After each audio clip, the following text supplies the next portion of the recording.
प्रेमी जोड़ा इसे अपनी जिंदगी की सबसे यादगार दिन बनाने के लिए शहर की भीड़भाड़ से दूर हरे भरे खेतों की ओर गए हैं। दोनों ने इस दिन को खास बनाने की पूरी प्लानिंग कर रखी है। एक कैमरामैन को भी बुलाया है जो उनके इन सुनहरे पलों को संजोकर रखने में मदद कर रहा है। यहाँ लड़का लड़की को शादी के लिए प्रपोज करता है।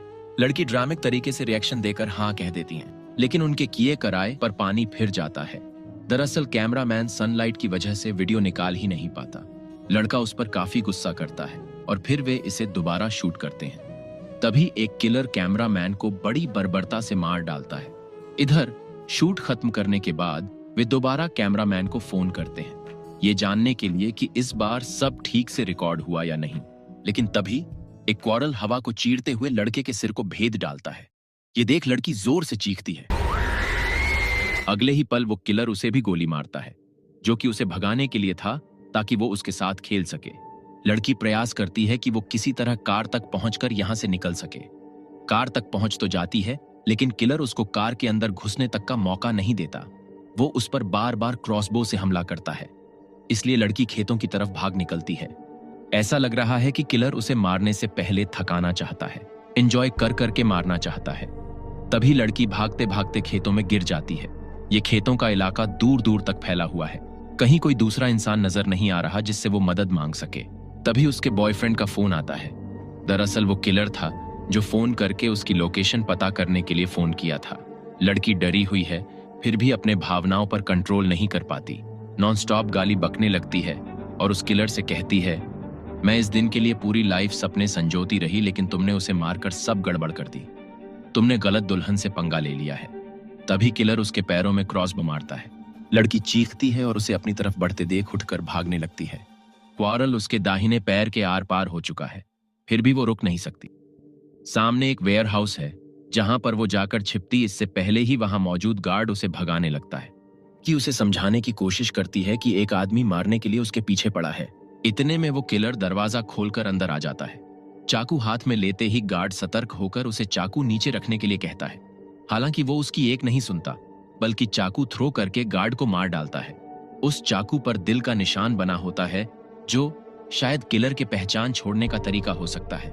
लड़की जी जान लगाकर भागते हुए चीख रही है ताकि अगर कोई और यहाँ हो तो उसको बचाने आए, लेकिन अंदर इस गार्ड के अलावा दूसरा कोई नहीं होता। इसलिए वो जाकर एक मशीन के अंदर छिप जाती है, पर उसे कहाँ पता था कि ये मशीन ही उसके मौत का कारण बनेगा। वो अपनी तेज तेज चल रही सांसों पर काबू नहीं रख पाती और गलती से अपनी मौजूदगी जाहिर कर बैठती है। अगले पल किलर मशीन को चालू कर देता है। मशीन के प्रेशर प्लेट आपस में जुड़ने लगते हैं, जबकि लड़की बीच में है। वो चिल्ला रही है, चीख रही है, लेकिन कोई उसकी नहीं सुनने वाला। आखिरकार उसमें दबकर लड़की का चूरा बन जाता है। वैसे ये किलर कौन है जो वैलेंटाइन डे पर प्रेमी जोड़ों का शिकार कर रहा है? 2 साल बाद विभिन्न चैनलों पर उसी किलर की चर्चाएं हो रही हैं, क्योंकि एक बार फिर फरवरी का महीना आ चुका है। वैलेंटाइंस डे करीब है। इन बीते 10 सालों में उसने काफी प्रेमियों की जान ली। लोगों में वो हार्ट आइज के नाम से मशहूर है, तो वहीं पुलिस वाले उसे शॉर्ट में HEK बुलाते हैं। वो हर साल अलग शहर के प्रेमी जोड़ों को टारगेट करता है। ऐसे में सबसे बड़ा सवाल आता है कि इस साल उसके निशाने पर कौन सा शहर होगा। ये है एली, जो इस वैलेंटाइंस पर काफी उदास है, जबकि उसके बाकी दोस्त मजे कर रहे हैं। तभी अचानक एक लड़का उसे डरा देता है, जिसने HEK जैसा मास्क पहना होता है। इसका मतलब है कि HEK का नाम अब बच्चों तक मशहूर हो चुका है। कुछ देर बाद बारटेंडर तैयार होने की घोषणा करता है, मोनिका। दरअसल मोनिका एली की दोस्त है। वो एली को उदास देखकर समझ जाती है कि बात क्या है। वो इस वैलेंटाइंस पर भी सिंगल थी, शायद यही वजह होगा। हालांकि ऐसा कुछ नहीं था। एक मैसेज मिला था कि उसे आज नौकरी से निकाल दिया जाएगा। वे इस पर बहस कर ही रहे थे कि तभी बारटेंडर अगले डर की घोषणा करता है। हालांकि इस बार वो नाम नहीं पुकारता, जिससे वहां 2 लोग लेने पहुंच जाते हैं, एक एलाई और दूसरा एक लड़का जिसने वही सेम कॉफी ड्रिंक किया था। उन दोनों को बातें करते हुए देख मोनिका इशारे में बताती है कि लड़का कड़क है। ये लड़का भी एली में इंटरेस्ट दिखा रहा था। मेटल का स्ट्रॉ देख वो बात को आगे बढ़ाता है, जिस पर एली बताती है कि उसे प्लास्टिक के स्ट्रॉ से एलर्जी है, इसीलिए वो हमेशा मेटल का स्ट्रॉ इस्तेमाल करती है। ये सुनकर लड़का मुस्कुराता है और कहता है, ग्लास भी तो प्लास्टिक की है, लेकिन सच में इको फ्रेंडली होना अच्छी बात है।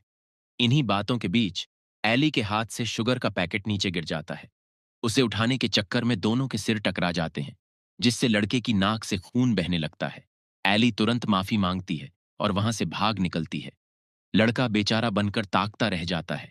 दूसरी तरफ हम एली की बॉस कंगना को देखते हैं, जिन्होंने ज्वेलरी प्रोडक्ट के लिए एली को कैंपेन चलाने का काम सौंपा था, क्योंकि इस फरवरी के महीने अंगूठी वगैरह की काफी डिमांड रहती है। इसके एवज में उन्हें ये मिला।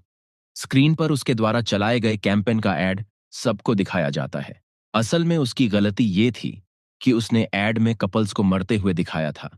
माना कि हैक वायरल चल रहा है, इसका मतलब ये थोड़ी है कि गलत चीजों से जोड़कर अपने प्रोडक्ट्स को बेचा जाए। एली मौका नहीं छोड़ती और याद दिलाती है कि इस कैंपेन को आपने ने ही अप्रूव किया था।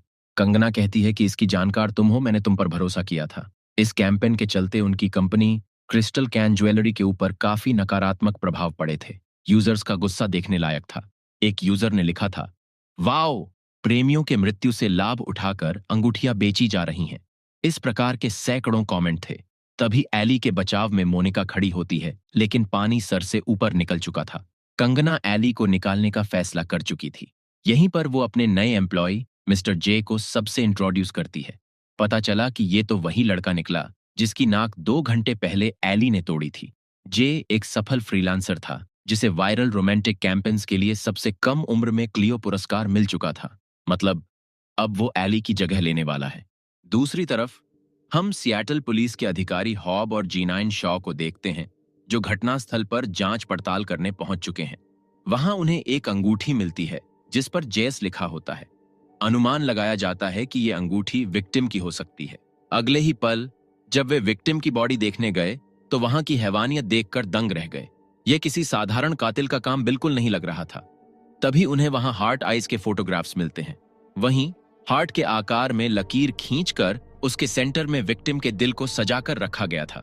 इसका मतलब यह था कि इस वैलेंटाइंस एचई के सिएटल के लोगों को अपना शिकार बनाने वाला था। सिएटल पुलिस तुरंत अलर्ट हो गई, क्योंकि वैलेंटाइंस डे खत्म होने में अभी भी 10 घंटे बाकी थे।